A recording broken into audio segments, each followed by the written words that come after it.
রাতে বাড়ি ফেরার সময় রাস্তার পাশে ফেলে যাওয়া লাশ দেখে ওয়াজিহার অবস্থা খুব খারাপ। ফারাজ নাকে হাত দিয়ে চেক করতেই দেখে শ্বাস চলছে। রাস্তা থেকে ফারাজ পুলিশকে কল করেছিল। পুলিশের কাছে থেকে অনুমতি নিয়ে সাথে সাথে ওয়াজিহা আর ফারাজ মিলে মেয়েটাকে হাসপাতালে নিয়ে এসেছে। থানার কাছে থাকায় পুলিশের আসতে দেরি হয়নি। ওয়াজিহা নিজেও তার ভাইকে কল করে হাসপাতালে আসতে বলেছে।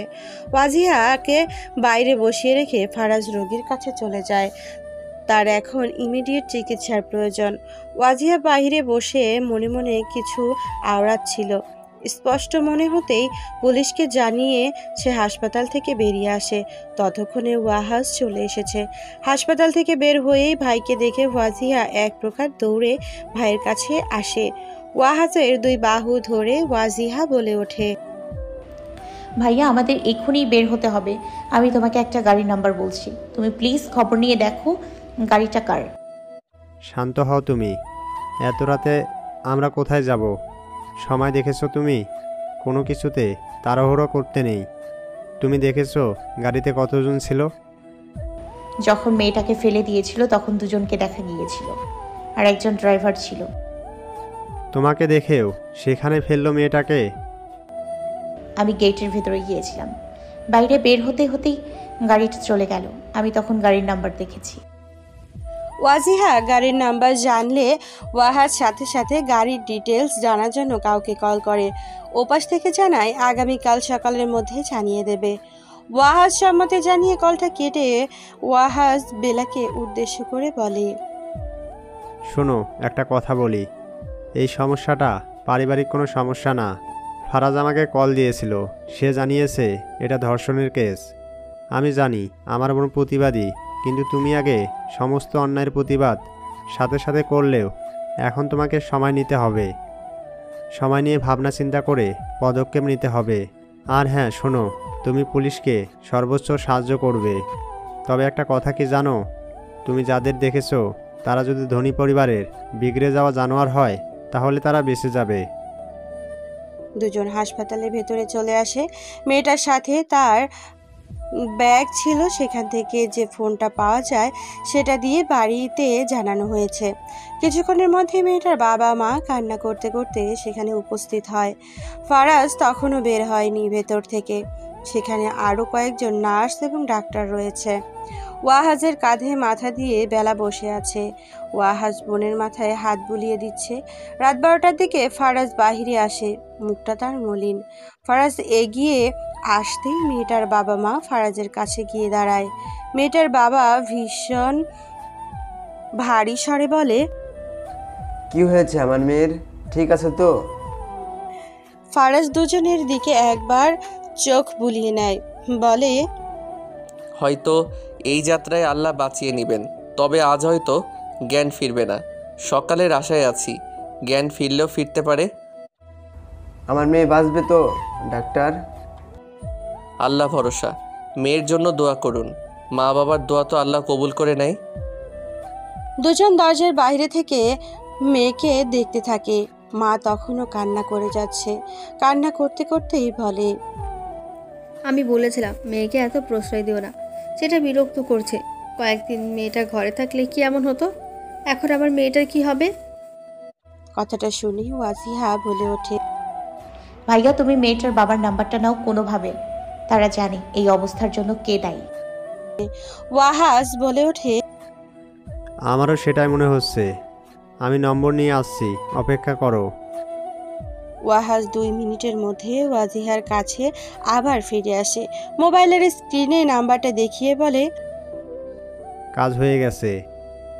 ওয়াজিহা দীর্ঘশ্বাস ফেলে কঠোর কণ্ঠে বলে ওঠে, ভাইয়া, আমি যদি তোমার অফারে রাজি হই, আমি আবার পুরনো সেই দমে না যাওয়া আমিটাকে জাগিয়ে তুলি। আমি খুশি হব। সব রকম সাহায্য তুমি পাবে। ফারাজ পুলিশের সাথে কথা বলা শেষ করে বলে কয়ে ওয়াহাজ আর ওয়াজিহাকে বাসায় পাঠিয়ে দেয়। আজ তার বাড়ি ফেরা হবে না। মেয়েটার অবস্থা খুব খারাপ, কখন কি হয় বলা যায় না। ফারাজ নিজের কক্ষে চলে যায়। দুজন নার্স পাহারারত আছে, কোনো কিছু হলেই ফারাজকে জানাবে। হাসপাতালে নিজের সাথে বেঁচে থাকার যুদ্ধে খানিকটা জয়ী হয়ে মেয়েটার জ্ঞান ফিরতে ফিরতে পরের দিন বিকেল 5টা বেজে যায়। শরীরের অবস্থা প্রচণ্ড খারাপ ছিল গতকাল, আজ কিছুটা উন্নত হয়েছে। ফারাজ চেক আপ করে জানায় সে এখন আগের তুলনায় অনেকটা ভালো আছে। মেয়েটার নাম জিজ্ঞেস করায় মেয়েটার বাবা জানায় তার মেয়ের নাম নুসরাত। ওয়াজিয়া সন্ধ্যার আগে মেয়েটার সাথে দেখা করতে এসে সব কিছু জেনে নেয়। তখনই বাহির থেকে একজন এসে জানায় গতকাল রাতে মেয়েটার সাথে যে 3 জন ছিল তারা পুলিশের হাতে ধরা পড়েছে। ওয়াজিহা সেটা তার ভাইকে জানানোর জন্য কল দিতেই ওয়াহাজ জানিয়ে দিল সে এই বিষয়ে কিছুক্ষণ আগেই জেনেছে। তারা 3 জন সব স্বীকার করে নিলে আগামী সোমবারে আদালতে রায় দিয়ে দেবে। সময় পানির মতো প্রবাহের মতো অতি দ্রুত প্রবাহিত হলো। সকাল সকাল ওয়াহাজ বেরিয়ে গেছে আদালতের উদ্দেশ্যে। ওয়াজিহার যাওয়ার কথা ছিল না, মাঝখানে তার মনে হলো বিচারটা নিজ চোখে একবার দেখা উচিত। ওয়াজিহা তৈরি হয়ে বের হয়ে দরজা লক করার সময় মৌয়ের সাথে দেখা হয়ে যায়। ওয়াজিহা দরজা লক করে মৌকে দেখে বলে, কোথাও যাচ্ছ আপু?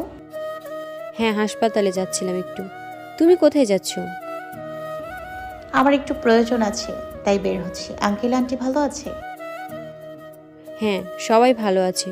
তুমি তো নুসরাত নামের মেয়েটা কিসের ব্যাপারে জানো, তাই না? ভাইয়া বলেছিল মেয়েটা নাকি সঠিক বিচার পাবে না। দেশে আর কি সঠিক হচ্ছে বলো তো? একটা সুপার হিরো কেন আসে না সব কিছু সঠিক করতে? নিচে নামতে নামতে ওয়াজিয়া মৌয়ের কাছ থেকে বিদায় নিয়ে তাড়াতাড়ি করে বেরিয়ে পড়ে। বাইরে এসে একটা রিক্সা নিয়ে বাস স্টপেজে চলে আসে। বাস ছেড়ে 10টা ছাড়ার সময়, কিন্তু 11টা বেজে গেলেও বাস ছাড়ছে না দেখে কয়েকজন খুব ঝামেলা করতে শুরু করে। এদিকে দেরি হয়ে যাচ্ছে জন্য অস্বস্তি শুরু হয়েছে ওয়াজিহার। এতক্ষণে হয়তো বিচার কার্য শুরু হয়ে গিয়েছে। বাসের সিটে আর বসে থাকতেই মন চাইছিল না ওয়াজিহার। বাস ছাড়তে দেরি হচ্ছে দেখে পেছনের সিটে বসা মধ্যবয়স্ক এক মহিলাকে ওয়াজিহা জিজ্ঞেস করে, আন্টি, বাস ছাড়তে এত দেরি করছে কেন? এখানে কোন যেন নেতার ছোট ভাই নাকি বাসে যাবে, তার আসতে দেরি হচ্ছে জন্য বাসও ছাড়ছে না। বিষয়টা একদমই ভালো লাগে না জন্য সিট থেকে উঠে ড্রাইভারকে নিজের সমস্যার কথা বলতে যাবে, তখনই বাহির থেকে যার আসার কথা ছিল সে পৌঁছে গেছে। ওয়াজিহা চুপচাপ নিজের সিটে বসে যায়। 2 মিনিটের মাথায় কেউ এসে তার পাশে বসে। সাথে আরেকজন লোক আরেক সারিতে এক সিটে পেছনে বসে। বাস ছাড়ছে প্রায় আধা ঘন্টা। ওয়াজিহার পাশে বসা লোকটা বারবার তার কাঁধে মাথা রাখছে। সে বারবার সরিয়ে দেওয়া সত্ত্বেও লোকটা বারবার সেটা করেই যাচ্ছে। ওয়াজিহা বেশ বুঝতে পারছে লোকটা ইচ্ছে করে এমন করছে, কারণ তার পাশে বসার পর থেকেই অন্যরকম করে আর চোখে দেখছিল তাকে। এখন ঘুমানোর অভিনয় করে বারবার ওয়াজিহাকে স্পর্শ করছে। ওয়াজিহা ব্যাগ থেকে সেফটি পিন বের করে বাম হাতে রেখে ডান হাত দিয়ে আবারও লোকটার মাথা উঠিয়ে দেয়। সেফটি পিনটা কাঁধে লাগিয়ে সেটা না আটকে ওভাবেই খুলে রাখে। মিনিট 2-এর মধ্যে লোকটা আবারও ওয়াজিহার কাঁধে মাথা রাখতেই চিৎকার দিয়ে ওঠে। বাসের সবাই তৎক্ষণাৎ সেদিকে তাকায়। আপনি এটা ইচ্ছে করে করেছেন, তাই না? কি ইচ্ছে করেছিল? সেফটি পিন তো আগে ছিল না এখানে, আপনি মাত্র এখানে রেখেছেন। ওয়াজিহা এখনো নিশ্চুপ হয়ে বসে আছে। লোকটা নিজের কপালের পাশ থেকে ধীরে ধীরে সেটা খুলে রাগী চোখে ওয়াজিহার দিকে তাকায়।